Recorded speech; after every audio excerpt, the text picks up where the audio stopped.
Hello students, welcome to this channel Japanese सीखें। सबसे पहले आज जो है मैं आपको कहना चाहूँगा, जो भी मेरे चैनल पर है इस चैनल को सब्सक्राइब करिए, बेल आइकन पर प्रेस करिए ताकि आपके पास ऐसी नई वोकैब्स से रिलेटेड वीडियोस जो है वो आती रहें।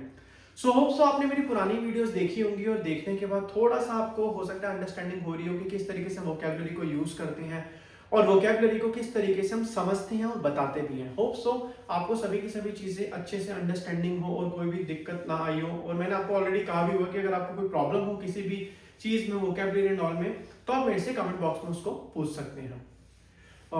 आज जो है हम एक और नई वोकैब्स में आपके पास लेके आया हूँ। उस वोकैब को स्टार्ट करने से पहले मैं आपको ये कहना चाहूंगा, वीडियो को एंड तक जरूर देखना, क्योंकि आज इस वीडियो में मैं आपको बहुत एक इंपॉर्टेंट बात जो है वो वीडियो के एंड में बताने जा रहा हूँ। होप सो आपको मेरी पुरानी वीडियोस की तरह ये भी वीडियोस पसंद आए और ये भी आज जो मैं वोकैबुलरी आपके पास लेके आऊं। Let's start. हाजी मैं माशूम।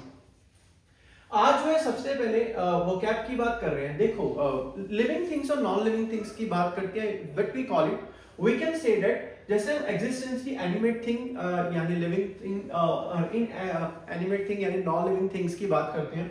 सबसे पहले यहाँ पे दे रखा है ईमास। ईमास का मतलब क्या होता है? एग्जिस्ट। एग्जिस्टेंस का मतलब क्या होता है? एक वो क्या अच्छे से समझने की बहुत ज्यादा जरूरत है। देखो, मान लिया इस रूम में मैं हूं, मैं लिविंग थिंग हूं, इस रूम के अंदर मैं हूं लिविंग थिंग्स, तो इसको हम क्या कहते हैं? इमास जो है हम बोलते हैं। जब कोई लिविंग थिंग किसी भी रूम के अंदर होती है तो इसे हम इमास पढ़ते हैं। जैसे मान लिया इस रूम के अंदर बहुत सारे लोग हैं, बहुत सारे लोग हैं या पीपल हैं या एनिमल है, ये सब लिविंग थिंग्स होती हैं। तो जब भी हम जापानीज में किसी भी चीज को बोलते हैं तो हम लिविंग थिंग्स में इमास की बात करते हैं। जैसे मान लिया वाता शिवा मतलब आई एम इन, मतलब मैं वाता शिवा हेया नी, हेया इट मींस रूम, नी इमास मतलब मैं रूम में हूँ। तो वाता शिवा कुरुमानी इमास मतलब मैं कार के अंदर हूँ। तो मतलब जब किसी चीज के वहां पे हम एग्जिस्टेंस की बात करते हैं तब इमास लगाते हैं। उसी के सेकंड जो यहाँ पे दे रखा है उसे हम अरिमास कहते हैं। अरिमास का मतलब क्या होता है? इन एनिमेट यानी नॉन लिविंग थिंग्स की बात करते हैं। जैसे मान लिया मार्कर है, ये मार्कर इस रूम के अंदर है, it's not a living thing, it's a non living things. तो इसके लिए जैसे मान लिया मार्कर जो है टेबल के ऊपर रखा है, तो माकू वा तेबरुनी अरिमास मतलब टेबल पर ये रखा है, तो इस तरीके से अब वहां पे हम अरिमास के सेंस में, चाहे मार्कर की बात करें चाहे फोन की बात करें, नॉन लिविंग थिंग जिसकी भी हम बात करते हैं तो उसमें हम अरिमास की यहाँ पे बात करते हैं। नेक्स्ट वन आपका दे रखा है इरो इरोना। As I already told you in my previous videos, यहाँ पे ना एडजेक्टिव हमारा जो है वो यूज हो रहा है, इसे हम जो है ना एडजेक्टिव पढ़ते हैं। इरो इरोना मतलब होता है वेरियस। जब हम यहाँ पे वेरियस की बात करते हैं, बहुत सारी अलग अलग डिफरेंट कैटेगरीज की बात करें, चीजों की बात करते हैं, उसे हम इरो इरोना जो है वो कहा जाता है। नेक्स्ट वर्सेस आपका ओतोकोनो को, ओतोकोनो ही तो इट मींस मैन। जब हम मैन की बात करते हैं उसे हम ओतोकोनो ही तो कहते हैं। नेक्स्ट वन दे रखा आपका ओनानो ही तो। ओनानो ही तो जब हम वुमेन की बात करते हैं तो उसे हम ओनानो ही तो कहते हैं। इसका साउंड मैंने यहाँ लिखा है, इसका साउंड मैंने यहाँ पे लिखा है। नेक्स्ट वन आपका दे रखा है ओतोकोनो को। ओतोकोनो को आपका होता है बॉय। जब हम किसी बॉय की बात करते हैं तो उसे हम ओतोकोनो को कहते हैं। और जब हम किसी गर्ल की बात करते हैं तो मैं यहाँ पे लिख देता हूँ ओ ओनानो को। ओनानो को इसका मतलब होता है जब हम किसी गर्ल की बात करते हैं तो इसे हम ओनानो को जो है वो कहा जाता है।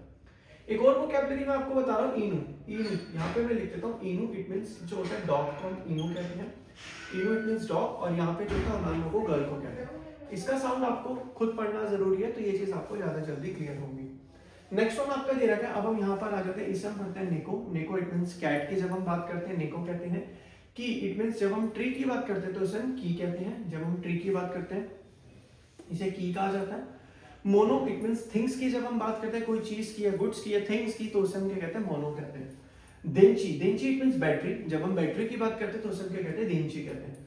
हाको इट मींस बॉक्स। जब हम किसी भी बॉक्स की बात करते हैं तो उसे हम क्या कहते हैं? हाको पढ़ते हैं। रेजो, रेजो को इट मींस रेफ्रिजरेटर। जब हम रेफ्रिजरेटर की बात करते हैं तो उसे हम रेजो को पढ़ते हैं। मादो इट मींस विंडो। जब हम किसी भी विंडो की बात करते हैं तो उसे हम मादो कहते हैं। यहाँ पे इसकी वोकैबुलरी मैंने यहाँ लिखी हुई है।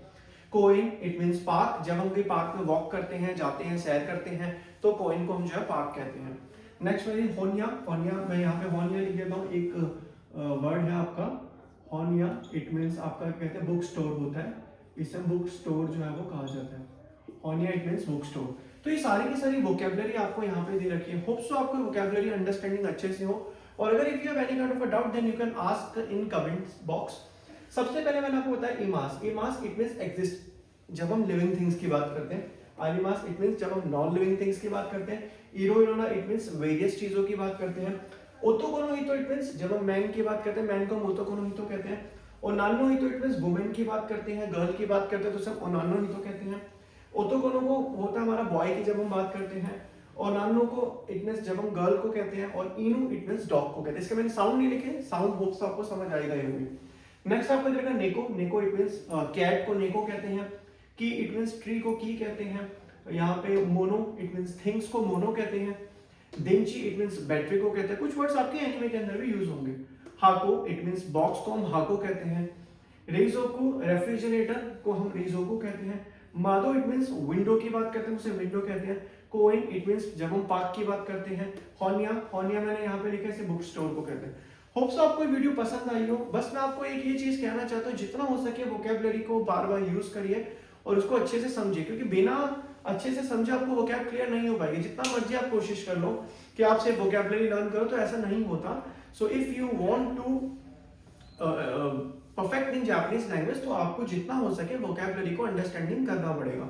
जब आप वोकैबुलरी को अंडरस्टैंडिंग करोगे तो आपको चीजें क्लियर होंगी, और जितनी जल्दी आपको वोकैब समझ आएगी उतनी जल्दी आपको सेंटेंस पैटर्न क्लियर होंगे। होप्स आपको वीडियो पसंद आई हो। अगर आपको वीडियो पसंद आई हो तो अपने दोस्तों को शेयर करें और बेल आइकन पर प्रेस करिए, ताकि मैं आपके पास ऐसे ही नई वीडियोस लेके आता रहूं। और सायोनारा गाइस, जय माता आशिता।